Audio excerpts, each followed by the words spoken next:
परमात्मा की कृपा और दया तो उनके ऊपर बरसती है जो पात्र आत्मा होते।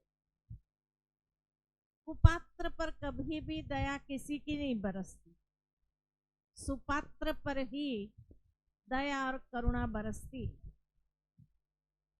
और सुपात्र बनना वर्तमान समय की मांग है या पुकार। जीवन के अंदर सदा श्रेष्ठ कर्म हम करें तभी तो ये पात्रता हमारे अंदर विकसित होगी। और इसीलिए ईश्वर जब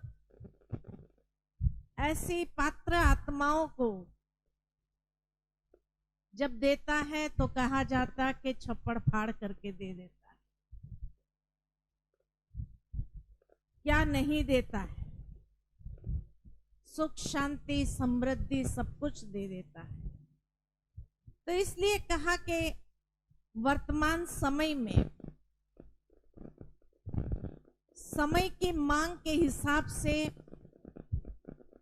जैसे कहा जाता है कि यदा यदा ही धर्मस्य, जब जब धर्म की अति ग्लानि होती है तब तब भगवान को भी इस संसार में आना पड़ता है। और ये ग्लानि क्यों होती है धर्म की? क्योंकि धर्म में से ही दया और करुणा का भाव समाप्त हो जाता है।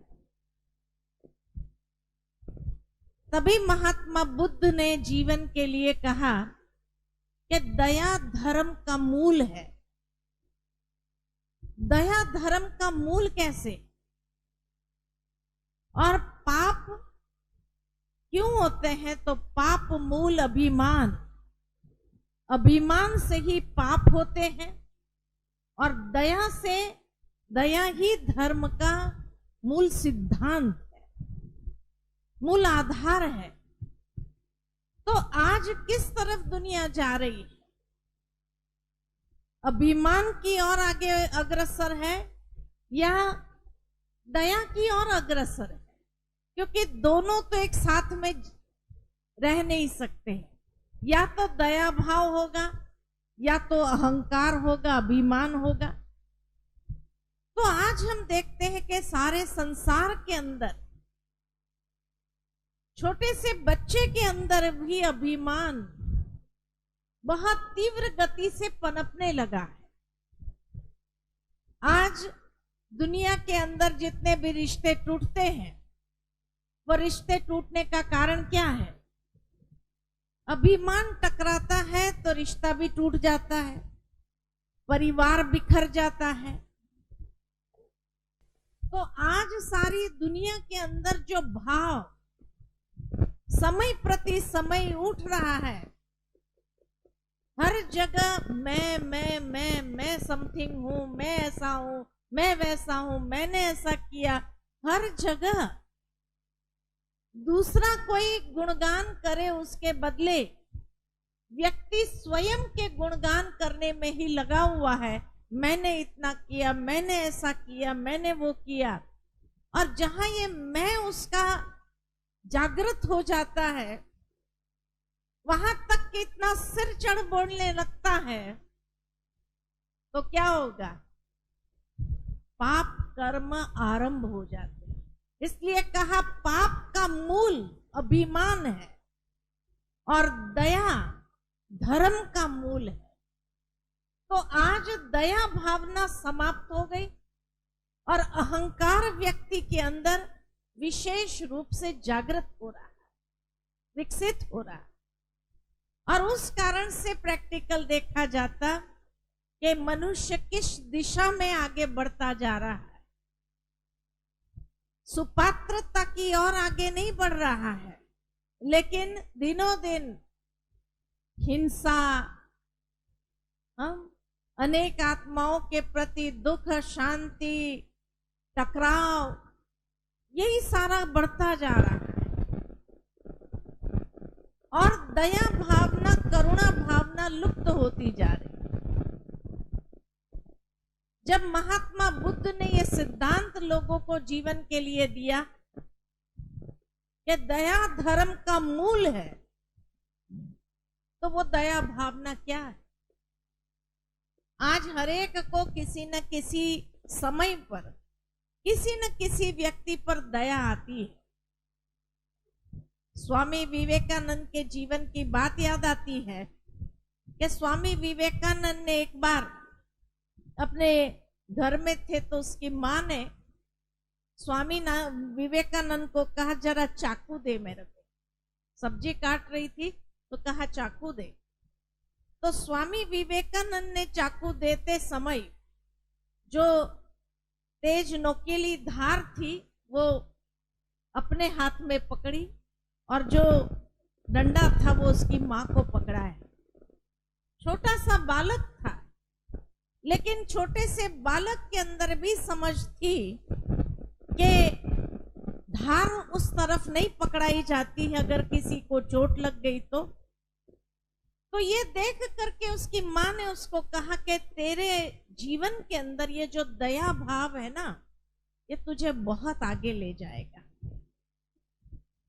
कि तुमने हमेशा दूसरों का ख्याल किया कि उसको धार नहीं लगनी चाहिए, चाहे अपनी माँ ही क्यों ना हो, लेकिन उसको भी धार नहीं लगनी चाहिए, इसलिए तुमने उल्टे। ये है छोटी सी बात, लेकिन आज के बच्चों के अंदर भी ये संस्कार नहीं है।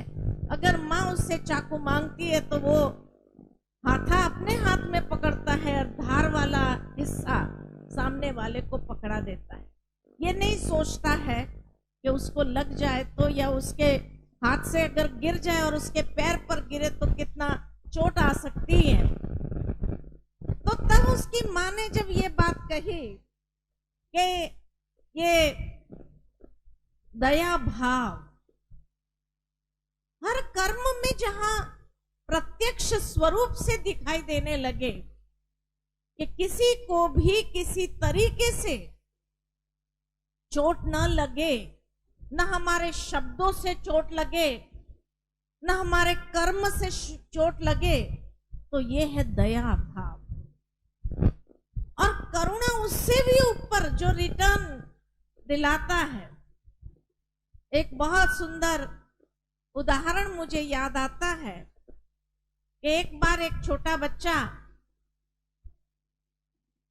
जो सरकारी लाइट पोल होता है उसके नीचे पड़ रहा था, गरीब था तो वहां पढ़ाई कर रहा था, परिवार में कोई था नहीं, अकेला ही था। तो पढ़ते पढ़ते उसको एक दिन बहुत प्यास लगी, तो वो सामने एक मकान था, एक घर था, वहां जाकर के दरवाजा ठोकता है और कहता है मुझे पानी मिलेगा। तो उस घर में जो महिला थी वो रोज उस बच्चे को देखती थी कि वो लाइट पोल के नीचे पढ़ाई कर रहा है, तो देखती थी। तो आज जब ये बच्चा पानी मांगने आया, लेकिन जब उसको देखा तो उसको लगा, महसूस हुआ कि उसने खाना भी नहीं खाया है। तो उसने एक गिलास दूध उसको दे दिया कि ले बेटा पानी तो क्या, दूध पी ले तू। तो दूध दे दिया। हमारे भारत की ये संस्कृति थी पहले की। तो दूध दे दिया उसको, और वो बच्चा जब पेट भरा तो नेचुरल है पढ़ाई में मन एकाग्र होने लगा। फिर तो वो बच्चा पढ़ाई करते हुए बहुत आगे निकल गया और बहुत बड़ा डॉक्टर बन गया। और दिन परिवर्तन होते समय नहीं लगता है, वो तो बहुत बड़ा डॉक्टर बन गया। लेकिन वो माता जिसने उसको प्याला दूध दिया था, उसके दिन भी फिर गए और वो बहुत गरीबी की हालत में आ गई। एक बार उसको ऐसी कोई बीमारी हुई तो उसको लोगों ने हॉस्पिटल तक तो पहुंचा दिया, और हॉस्पिटल पहुंचाने के बाद जो है उसका ऑपरेशन करने की जरूरत थी। तो यही डॉक्टर वहां था खड़ा। उसने उस माता का चेहरा देखा और पहचान लिया, ये तो वही माता है जो बचपन में मुझे कभी कभी दूध का प्याला दिया करती थी। जैसे उसने उसको चेकिंग किया, ऑपरेशन किया, तो ऑपरेशन करने के बाद जो है बहुत बड़ा बिल बना। तो वो माता के सामने जब वो हॉस्पिटल वाले बिल लेकर के आए, तो बिल देखने के बाद उसको तो अंदर में ये हो गया कि इतना पैसा तो मेरे पास है नहीं, इतना पैसा मैं कहां से लाऊंगी। तो उसकी आंखों में आंसू भर गए।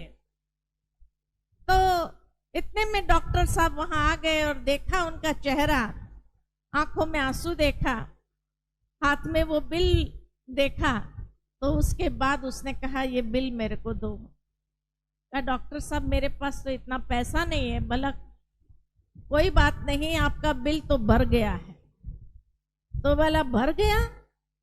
तो कहा हाँ आपका बिल भर गया है, आपको पैसा देने की चिंता नहीं करनी है। कहा किसने भरा? तो कहा एक प्याली दूध ने वो बिल भर दिया। ये करुणा भाव। वो माता ने दया भावना के वश उस बच्चे को दूध पिलाया, दया आती थी, लेकिन उसका परिणाम करुणा में कैसे बदलता है।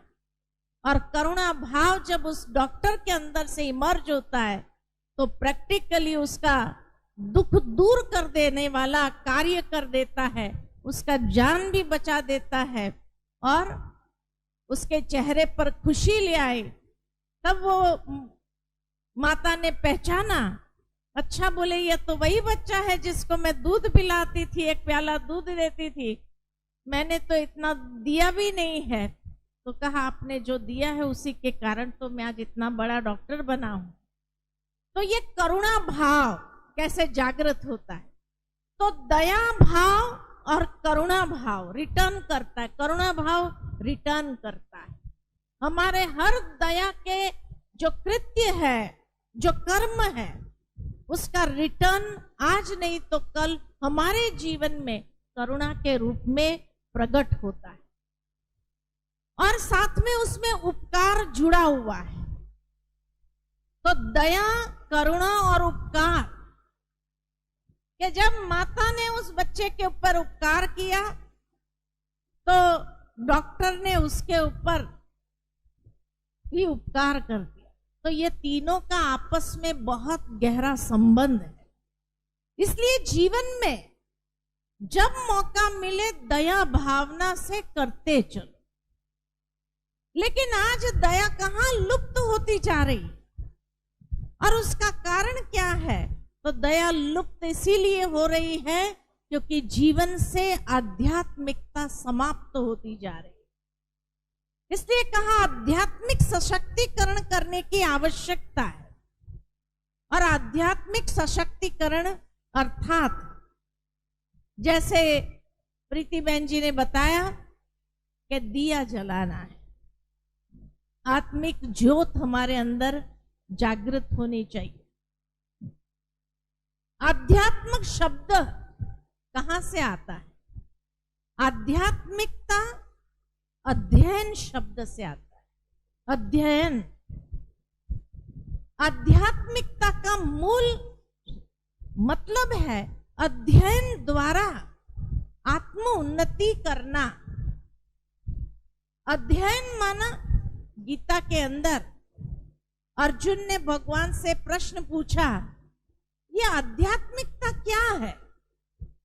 तब भगवान उसका जवाब देते हैं कि अध्ययन द्वारा आत्मा स्वयं में इतनी शक्ति प्राप्त कर ले जो अपने जीवन पर, अपनी कर्मेंद्रिय पर, अपनी भावनाओं पर अधिपत्य को प्राप्त कर ले, अधिकार प्राप्त कर ले।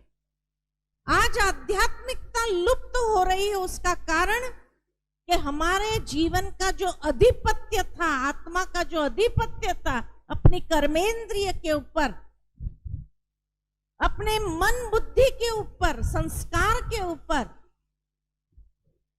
वो परिवर्तन होकर अधीनता आ गई।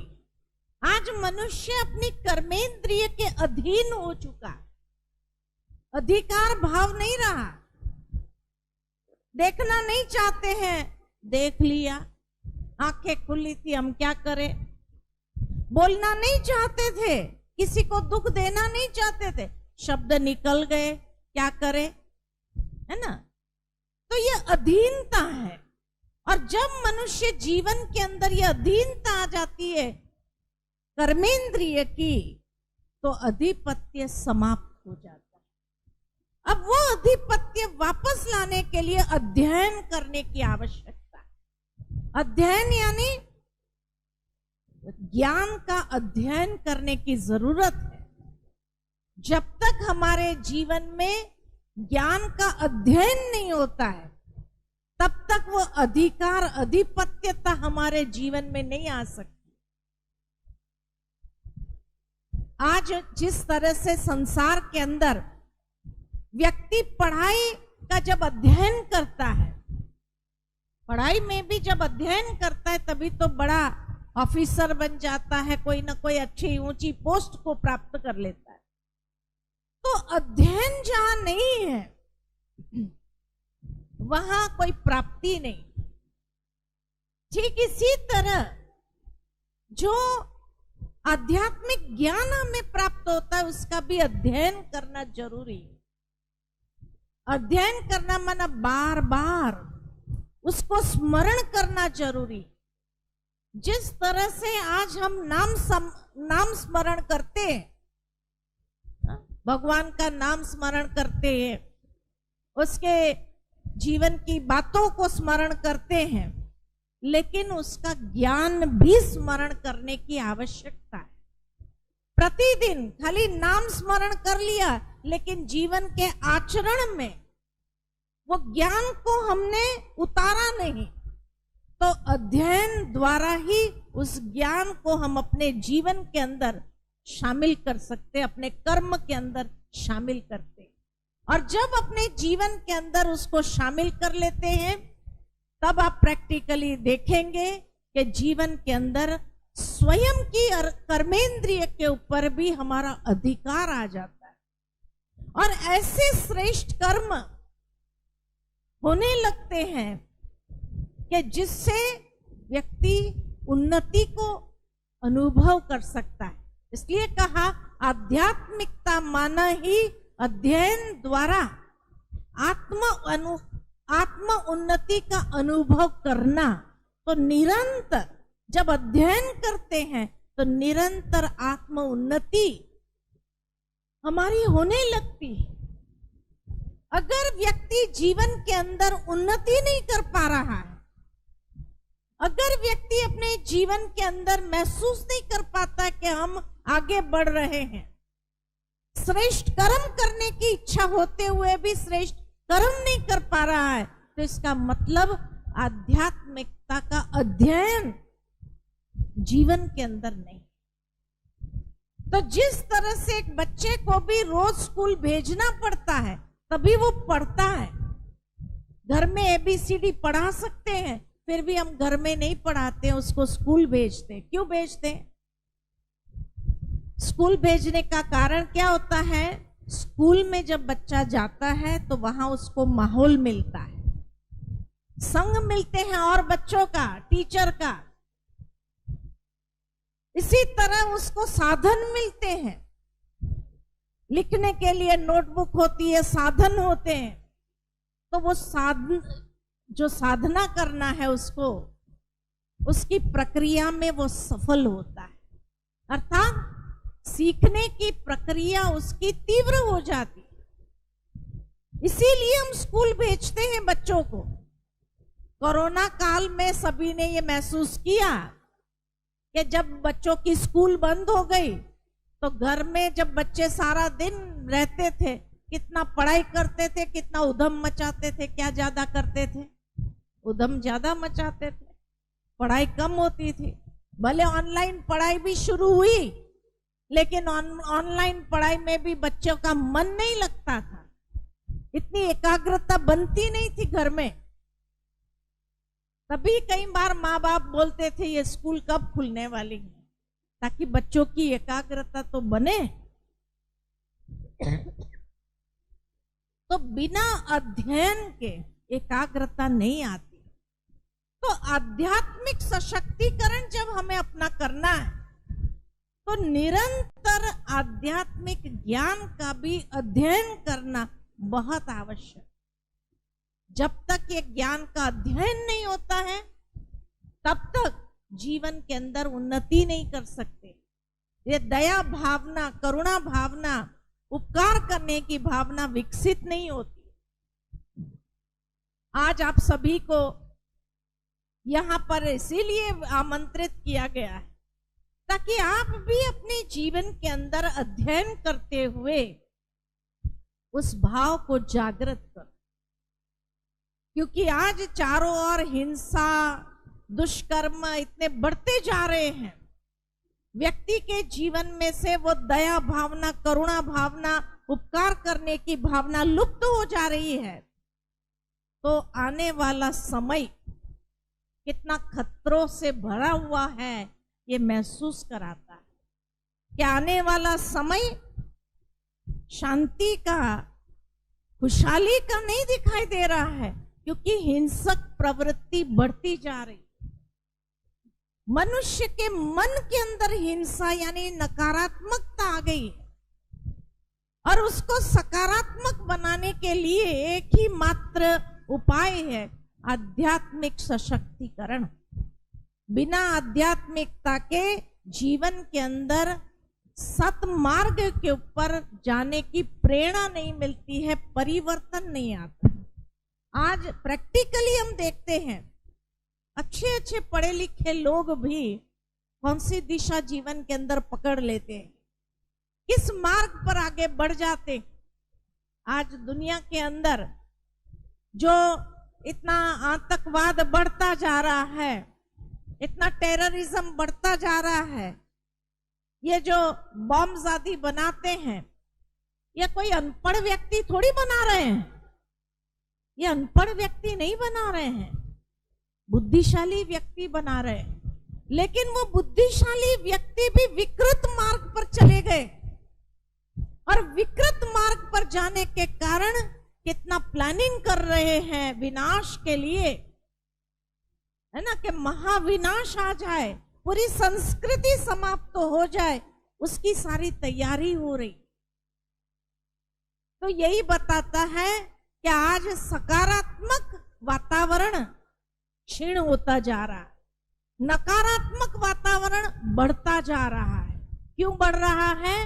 क्योंकि मनुष्य के मन के अंदर दया भावना नहीं, नफरत, स्वार्थ, यही भावना पनपने लगी है। ईर्ष्या, द्वेष की भावना, ये नकारात्मक भावना जितनी अधिक प्रबल होती जा रही है, तो आज संसार किस दिशा में आगे बढ़ रहा है।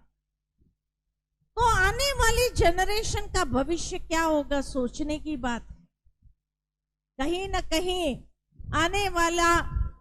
आने वाली पीढ़ी जो है कहीं हमें दोषी न ठहरा दे कि हमारे पूर्वजों ने हमारे लिए सोचा ही नहीं, कि आध्यात्मिकता का वातावरण नहीं फैलाया, आपसी भाईचारा, दया भावना, करुणा की भावना को प्रवाहित नहीं किया। आज इसीलिए हमें इस भविष्य को देखना पड़ रहा है जहां चारों तरफ नकारात्मक ही नकारात्मकता होगी। उससे बाहर आने के लिए फिर आत्मा के अंदर ताकत चाहिए। इसलिए कहा जाता ज्ञान शक्ति है। ज्ञान वो शक्ति है जिसका अध्ययन जब करते हैं तो आत्मा में ताकत आती है, जिस ताकत से ही हम शक्तिशाली बन सकते हैं। जिस तरह से गैया घास उगारती है तब दूध बनता है, वो पौष्टिक चीज हमें प्राप्त होती है, कि किसी तरह हमें ज्ञान को भी उगारना है, चिंतन करना है, मनन करना है। ये नहीं खाली सुन लिया और सुन करके बाहर गए, समाप्त हो गया, ना, ये नहीं करना है। तो इसीलिए ज्ञान को सुनते हुए, समझते हुए उसको जीवन के अंदर आचरण में लाने की आवश्यकता है, ताकि हमारे जीवन में एक श्रेष्ठ सकारात्मक दिशा हमें प्राप्त हो सके, और तब ये नकारात्मकता को सारे संसार से हम क्या करेंगे, संपूर्ण रीति से खत्म कर सके। आज प्रैक्टिकली आप देखो, संसार के अंदर कोरोना आया, ये कोरोना अपने आप तो नहीं आया, लाया गया। कहां से लाया गया? कहां से लाया गया? लैब से। बुद्धिजीवी लोगों ने ऐसे वायरस को विकसित किया कि जो वायरस को सारे संसार के अंदर फैलाने का काम किया। कितनी नकारात्मकता, जहर भरा होगा तब तो यह कार्य कर सकता है कि मानव जाति को ही समाप्त कर देना है। यही भावना थी कि नहीं? तो ये भावना क्यों थी? क्योंकि आध्यात्मिकता का भाव उनके अंदर जागृत नहीं। तो बुद्धिजीवी वर्ग अपनी बुद्धि का इस्तेमाल किस दिशा में कर रहे? किस दिशा में कर रहे? नकारात्मक दिशा के अंदर सारी मानव जाति। और एक कोरोना नहीं, आने वाले समय में तो ऐसे कई वायरस लैब के अंदर तैयार होंगे और मानव के लिए, मरने के लिए छोड़ा जाएगा, ताकि मानव जाति मर जाए। इतनी मानव जाति से नफरत की भावना है, सोचने की बात है ना। पहले भी सार्स करके एक बीमारी को छोड़ा गया था, वायरस छोड़ा गया था, उसके बाद भी छोड़ा गया, अभी कोरोना का वायरस छोड़ा गया। तो यही बताते हैं कि लैब में ये सारे मनुष्य को मारने के शस्त्र बनाए जा रहे हैं ताकि मनुष्य खत्म हो जाए। तो ये दया भावना कहेंगे, इसको करुणा भावना कहेंगे। तो दया करुणा की आज संसार के अंदर समय की पुकार है। तो क्यों नहीं अच्छे लोग भी आपस में मिल जाए और अच्छी भावना को, सकारात्मक भावना को फैलाए और आध्यात्मिकता का अध्ययन करे।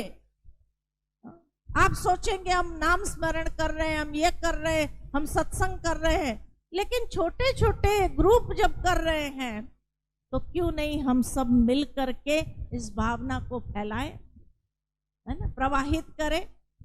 जैसे गुरु नानक देव की वो बात याद आती है कि जब गुरु नानक देव पैदल जा रहे थे तो एक गांव में गए जहां अच्छे लोग थे, तो अच्छे लोगों को आशीर्वाद दिया, बिखर जाओ। और जहां एक बुरे लोगों की बस्ती थी, तो बुरे लोगों की बस्ती के बीच में जब गए तो उनको आशीर्वाद दिया, बसे रहो। तो शिष्य ने पूछा कि आपने बुरे लोगों को तो आशीर्वाद दिया, अब हलो फुलो बसे रहो यहां पर ही, और अच्छे लोग थे उनको कहा बिखर जाओ। तो भावना यही बताई गई कि बुरे लोग अगर एक जगह रहे तो ज्यादा अच्छा है, फैलावा न करे तो ज्यादा अच्छा है। और अच्छे लोग अगर बिखर जाए, दुनिया के अंदर फैल जाए, तो चारों ओर अच्छी भावनाओं से वो सशक्त कर लेंगे सभी लोगों को। और अच्छे लोगों को अच्छी भावनाओं से जब सशक्त कर लेंगे तो संसार के अंदर अच्छाई फैल जाएगी। अगर बुराई फैल गई तो क्या होगा? संसार का महाविनाश होगा। ठीक इसी तरह आज हम देखते हैं कि अच्छाई छोटे छोटे स्थानों पर बस गई है और बुराई फैल गई है ना। बुराई जो है उजड़ गई है और चारों ओर वैसी फैल गई है जिसके कारण आज हरेक बुराइयों से ही सशक्त होता जा रहा है और अच्छाइयां कुछ लोगों के अंदर ही रह गई और वो उजड़ना नहीं चाहते हैं, वो बस जाते हैं एक ही स्थान पर, और एक ही स्थान पर बसने के कारण वहीं रहती है, छोटे से उसमें ही रहती है। और उनके जो वंशज है वो तो फैल गए बाहर, तो वो किससे प्रभावित होंगे? नकारात्मकता से या सकारात्मकता से? नकारात्मकता से प्रभावित होकर के जब वापस आते हैं तो वो घर में भी थोड़ा उधम तो मचाते ही हैं। तो इसीलिए आवश्यकता है कि उस आशीर्वाद को हम साकार करें कि कि अच्छाइयों को चारों ओर ऐसी प्रवाहित कर दे सारे संसार के अंदर, जिससे कि संसार अच्छाइयों से भर जाए और आध्यात्मिक सशक्तिकरण हमारा सहजता से हो सके। आप सभी तो भाग्यवान हो कि आज हारनी के द्वारा अनेक स्थानों पर आसपास में भी यह आध्यात्मिक प्रवचन, आध्यात्मिक सत्संग निरंतर चलता रहता है। और भावना एक ही है कि आप सबको एक करते हुए इस संगठन को मजबूत करना। बहुत सुंदर एक बात याद आती है कि एक बार एक पिता के 3 बेटे थे, लेकिन तीनों बेटे आपस में लड़ते रहते थे। पिता को चिंता होने लगी कि मेरे जाने के बाद भी अगर ये ऐसे ही लड़ते रहे तो क्या होगा इनका, लोग इनका फायदा उठाएंगे, लोग उनको कंगाल कर देंगे, उनको आपस में भिड़ा देंगे और ये कभी एक नहीं हो पाएंगे। तो पिता ने बच्चों को कहा थोड़ी जंगल से लकड़ियां लेके आओ। लकड़ियां मंगाई, फिर कहा कि इस लकड़ी को एक एक उठा लो। एक एक उठा लिया, कहा तोड़ दो, तोड़ दिया। बहुत सहज था तोड़ना। अब पिता ने कहा ये लकड़ियां जो है इकट्ठी करो, बाकी की लकड़ियों को इकट्ठी करो और उसको बांधो। बांध करके एक बंडल बनाया गया। कहा अब इसको तोड़ो, तो कहा अभी ये थोड़ी टूटेगी।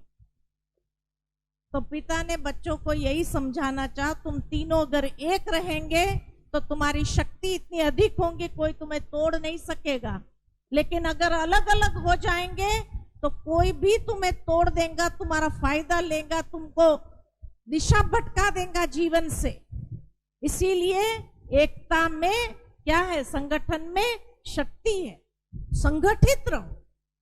ठीक इसी तरह परमात्मा भी हम बच्चों को यही कहते हैं कि जो अच्छे संस्कारों वाले लोग हैं, अच्छे जो ज्ञानी तो आत्माएं हैं, उनको संगठित होना जरूरी है। जितना हम संगठित होते जाएंगे उतना हमारी शक्ति बढ़ जाएगी और ये सकारात्मक ऊर्जा ऐसी बढ़ेगी तो नकारात्मकता कभी हमारे ऊपर हावी नहीं हो सकेगी। हमारे ऊपर तो क्या, हमारे परिवार वालों पर भी हावी नहीं हो सकती है। इसलिए आध्यात्मिक ज्ञान के माध्यम से अपने जीवन को संवारना है, सशक्त करना है और अध्ययन करते हुए निरंतर उसका अभ्यास आचरण के अंदर करना बहुत आवश्यक है। तभी हम जीवन को श्रेष्ठ दिशा दे सकते हैं और दिशा अगर श्रेष्ठ मिली तो दशा परिवर्तन हो जाएगी, जीवन का हाल चाल बदलने लगेगा। तो इसलिए आवश्यकता है कि अध्ययन के द्वारा हमें संगठित होकर के एक होने की आवश्यकता है। अब तक हम सभी ने बहुत ये कर लिया, ये मेरा है, ये तेरा है, इस भावना में आ गए। लेकिन अब इस भावना को समाप्त करना है, सब कुछ ईश्वर का है। तो इसीलिए कहा आवश्यकता है हमें अब एकजुट होने की, संगठित होने की, ताकि नकारात्मकता की भावना को हमें समाप्त करना है वातावरण के अंदर से। यह हिंसक प्रवृत्तियों को समाप्त करना है और अपने अंदर अच्छे संस्कारों को जागृत करना है। यह हमारी विरासत है, यह हमारी शक्ति है। इसीलिए और उसमें भी सबसे पावरफुल गुण जो है वो है दया। तो दया धर्म का मूल है, उस मूल को हमें जागृत करना है। और करुणा भाव, भगवान को भी जब दयालु कृपालु कहा जाता है, करुणा निधान कहा जाता है, तो वो भी आकर के हमारे ऊपर अपनी दया को, करुणा को निरंतर बरसाता है और बरसाते हुए हमें पात्र बनाता है।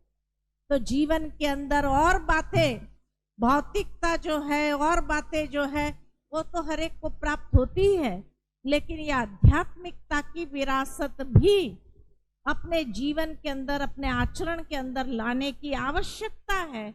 उसको पुनर्वास देना है अपने जीवन के अंदर, और उसको पुनर्वास देते हुए अपने जीवन को सशक्त कर लेना है। तैयार है ना सभी?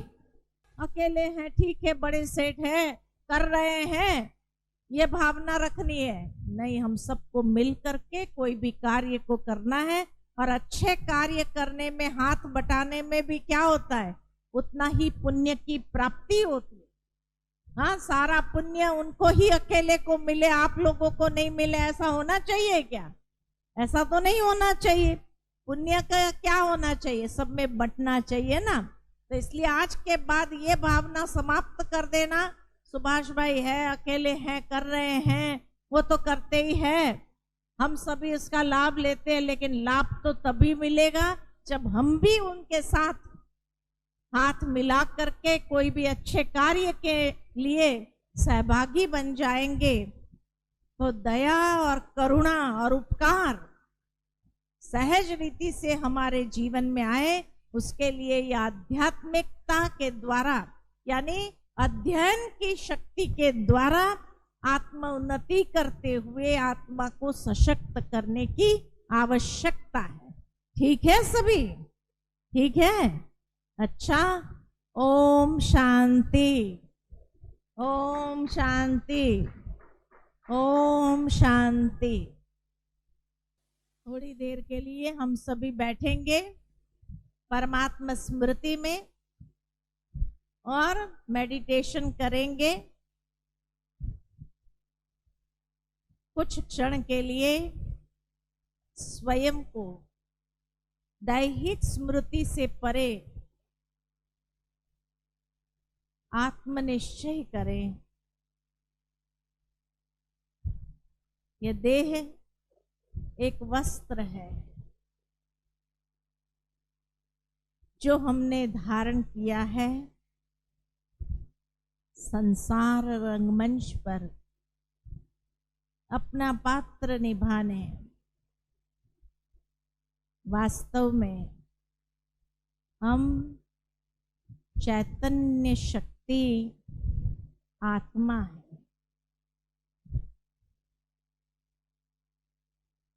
मैं आत्मा अजर अमर अविनाशी हूं।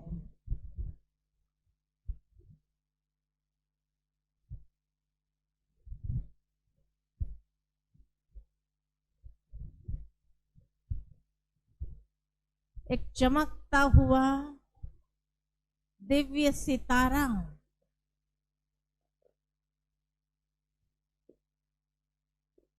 मैं आत्मा चैतन्य शक्ति हूं।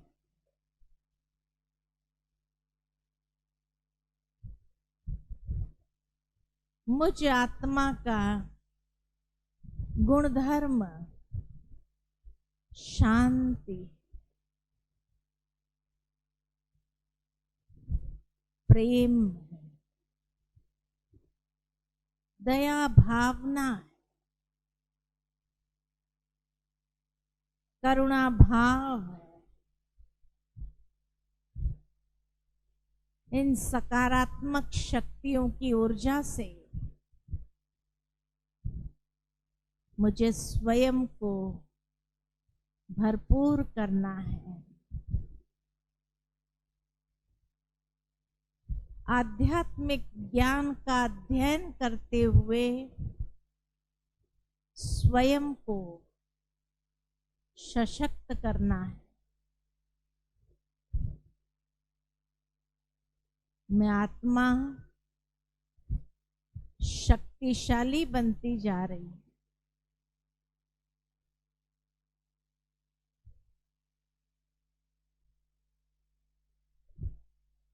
और चारों ओर सकारात्मक प्रकंपनों को, वाइब्रेशंस को फैलाना है।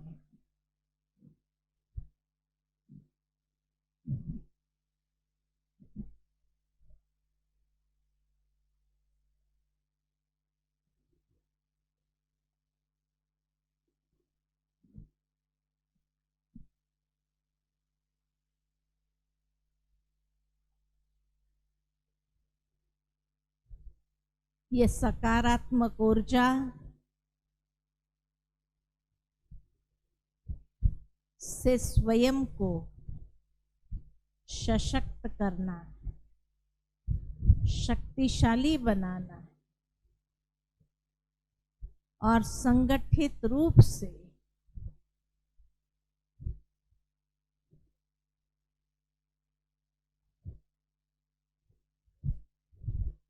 हमें वातावरण के अंदर एक परिवर्तन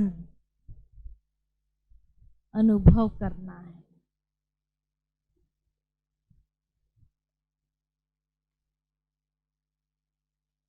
मैं आत्मा शांति शक्तिपुंज